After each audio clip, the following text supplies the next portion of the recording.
America ने BLA और मजीद brigade group को दहशतगर्द तंजीम करार दे दिया। अमेरिकी वज़ीर ख़ारजा मार्को रूबियो कहते हैं बीएलए और उसका ज़ैली ग्रुप मजीद ब्रिगेड आलमी दहशतगर्द तंजीम है। बीएलए और मजीद ब्रिगेड ग्रुप को दहशतगर्द तंजीमों की फहरिस्त में शामिल कर दिया।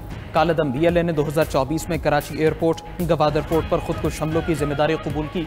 2025 में जाफर एक्सप्रेस हाईजैकिंग और 31 अफराद के कत्ल का एतराफ़ किया। ट्रेन हाईजैकिंग में 300 से ज़ायद मुसाफिर यरगमाल बनाए गए। ट्रंप इंतजामिया का दहशतगर्दी के खिलाफ अज़्म बरकरार रहेगा।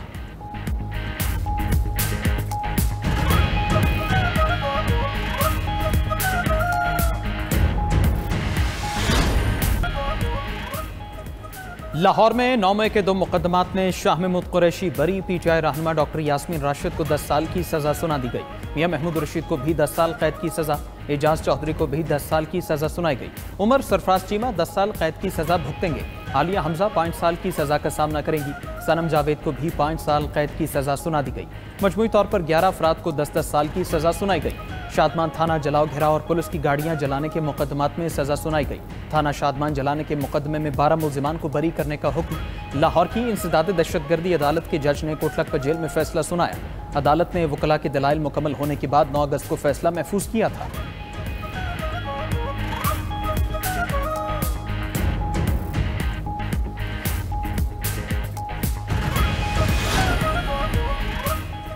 पाकिस्तान तहरीक इंसाफ का लाहौर की इंसदादी दहशतगर्दी अदालत के फैसले को चैलेंज करने का ऐलान। चेयरमैन पीटीआई बैरिस्टर गौहर कहते हैं कि हमें अदालतों से इंसाफ नहीं मिल रहा। हमारे रहनुमाओं को 10-10 और 5-5 साल की सजा हुई। 8 फरवरी को पीटीआई 180 सीटों पर कामयाब हुई थी, मगर ये मैंडेट छीना गया। आज हमारे ऐवान में 76 नुमाइंदगान रह गए हैं।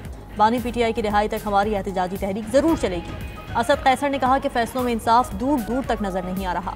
मैंडेट चोर हमें अखलाकियात न सिखाएं। अली मोहम्मद खान कहते हैं कि फैसले से इंसाफ का कत्ल हुआ। महमूद अचकजई बोले, इस वक्त मुल्क में आइन है न कानून है, हम ये असेंबली चलने नहीं देंगे।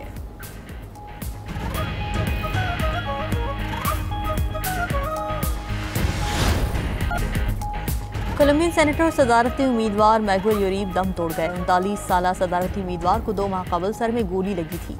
एलिया मारिया क्लोरिया ताराजोना ने सोशल मीडिया पर उनकी वफात की तस्दीक की। गैर मुल्की मीडिया के मुताबिक मैगुएल यूरीब की हालत हफ्ते के आखिर में दिमागी खून बहने से बिगड़ गई थी। मैगुएल को 7 जून को बोगोटा में तकरीर के दौरान गोली मारी गई थी।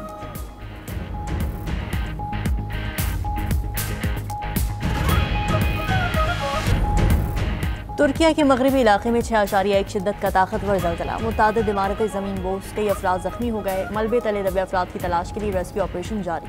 इस्तांबुल समेत 11 सूबों में ज़लज़ले के झटके महसूस किए गए। ज़लज़ला पैमा मरकज़ के मुताबिक ज़लज़ले की गहराई 10 किलोमीटर थी। मरकज़ ज़िला सुंदरगी था। तुर्क हुक्काम के मुताबिक ज़लज़ले के बाद 15 आफ्टर शॉक्स आए। बुल्गारिया, साइप्रस, यूनान, बरतानिया और मकदूनिया में भी ज़लज़ले के झटके महसूस किए गए।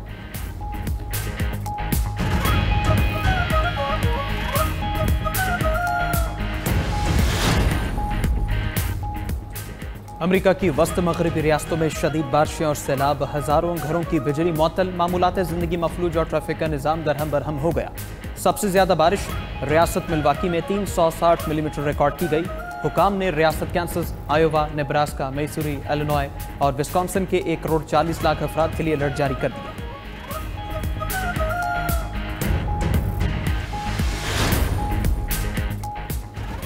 स्पेन के जंगलात में लगी आग बेकाबू हो गई। इलाके में हर तरफ धुएं के बादल छा गए। हेलीकॉप्टर्स की मदद से आग पर काबू पाने की कोशिश जारी। कास्टल के इलाके में आग ने 1000 अफराद को इनखला पर मजबूर कर दिया। दूसरी तरफ चीन में शदीद बारिशों के बाद सैलाबी सूरत हाल बरकरार। सैलाब के बायस मजीद 13 अफराद की हलाकत रिपोर्ट। मुतासरा इलाकों से 10,000 अफराद को महफूज मकामात पर मुंतकिल कर दिया गया। जापान के जनूबी इलाकों में भी मूसलाधार बारिश से निज़ाम ज़िंदगी दरहम बरहम। शदीद बारिश के बायस सड़कें ज़ेरे आग। कई इलाकों में ट्रेन सर्विस मुअत्तल कर दी गई।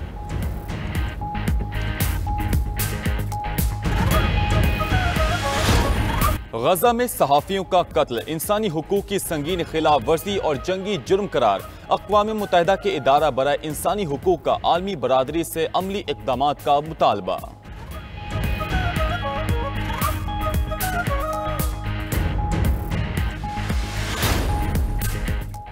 अमरीका की रियासत पेंसिल्वेनिया के स्टील प्लांट में धमाका। 1 शख्स हलाक, मुतादिद जख्मी। धमाका बैटरी रूम के अंदर हुआ। मुतादिद अफराद मलबे तले दब गए।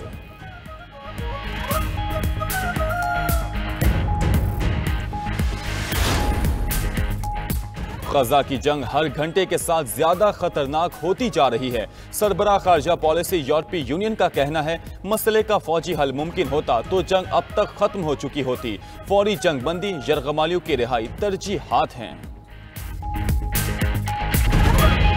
ऑपरेशन सिंदूर में नाकामी और भारतीय इंतखाबात में धांधली का पर्दाफाश करने की सजा। मोदी सरकार ने भारतीय अपोजिशन लीडर और कांग्रेस रहनुमा राहुल गांधी और उनकी बहन प्रियंका गांधी को गिरफ्तार कर लिया। अपोजिशन इत्तेहाद के कई दीगर रहनुमाओं को भी हिरासत में ले लिया गया। गिरफ्तारी इलेक्शन कमीशन के खिलाफ अपोजिशन इत्तेहाद के वोट चोरी एहतजाजी मार्च करने पर अमल में आई।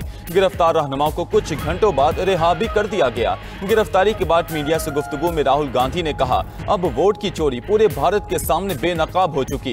ये जंग सियासत की नहीं बल्कि जमहूरियत के तहफ्फुज की जंग है। प्रियंका गांधी ने मोदी सरकार को बुज़दिल करार देते हुए कहा, मोदी सरकार डरी हुई और गद्दी चोर है। 2 रोज कबल राहुल गांधी ने कहा था, भारतीय इलेक्शन कमीशन ने बीजेपी के साथ मिलकर आम इंतखाबात में वोट चुराए। इंतखाबात में अवाम के हक पर डाका डाला गया। अगर जालसाजी ना होती तो मोदी आज भारत के वजीर आज़म ना होते। पुतिन से मिलने जुम्मे को रूस जा रहा हूं। रूसी सदर से यूक्रेन जंग खत्म करने के लिए कहूंगा। अमेरिकी सदर डोनाल्ड ट्रंप कहते हैं, रूसी सदर से मुलाकात में तामीरी बातचीत होगी। यूक्रेन जंग बंदी के लिए जमीन में कुछ तब्दीलियां होंगी। यूक्रेन के कुछ इलाके वापस हासिल करने की कोशिश करेंगे। अमेरिकी सदर ने मजीद कहा, वो रूसी सदर से मुलाकात के बाद यूरोपीय रहनुमाओं को भी बुलाएंगे। अमेरिकी सदर ने चीन पर टैरिफ की डेडलाइन में तौसीह कर दी। सदर ट्रंप का जराइम पेशा अफराद को अमेरिकी दारुल हुकूमत से निकालने का ऐलान।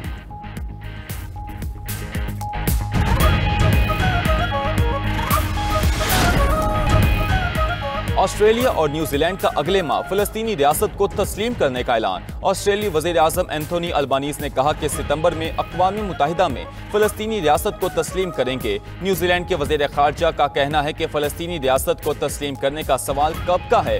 इस बारे में हतमी फैसला सितंबर में किया जाएगा। गजा में जारी इंसानी अलमिया आलमी एजेंडे में सर फहरिस्त है। इससे पहले बरतानिया, फ्रांस और कनाडा भी फलस्तीनी रियासत तस्लीम करने का इंदिया दे चुके हैं। 5 ममालिक सितंबर में अक़वाम मुत्तहिदा इजलास में बाज़ाबता ऐलान करेंगे।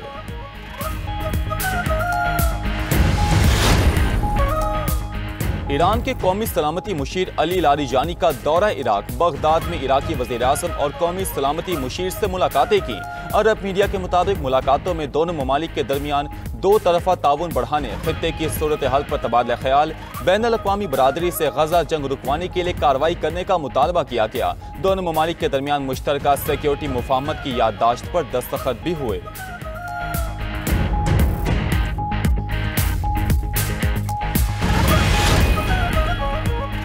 बांग्लादेश की साबिक वज़ीर आज़म शेख हसीना और उनके अहले खाना के खिलाफ बदउनवानी के मुकदमात की समाअत। एंटी करप्शन कमीशन के 3 अहदेदारों ने कीमती जमीन हथियाने के इल्जामात से मुतल्लिक 3 अलग मुकदमात में बयानात पेश किए। शेख हसीना वाजिद, उनके बेटे सजीब वाजिद और बेटी साइमा वाजिद करप्शन के 6 मुकदमात में नामजद हैं। जुर्म साबित होने पर शेख हसीना और उनके अहले खाना को 14 साल कैद हो सकती है। शेख हसीना 5 अगस्त 2024 को अवामी बगावत पर हेलीकॉप्टर के जरिए मुल्क छोड़कर भारत फरार हो गई थी। नाइजीरिया की फौज की रियासत ज़ामफारा में कार्रवाई। 100 से ज्यादा मुसल्लह अफराद हलाक। जमीनी और फजाई कार्रवाई के दौरान 400 से ज्यादा डाकुओं के कैंप को निशाना बनाया गया। नाइजीरिया में डाकुओं के गिरोह देही इलाकों में लूटमार, अगवा और भत्ताखोरी में मुलविस हैं। ये मसला जमीन और पानी के झगड़ों से शुरू हुआ था, जो अब मुनज़्ज़म जराइम में तब्दील हो चुका है।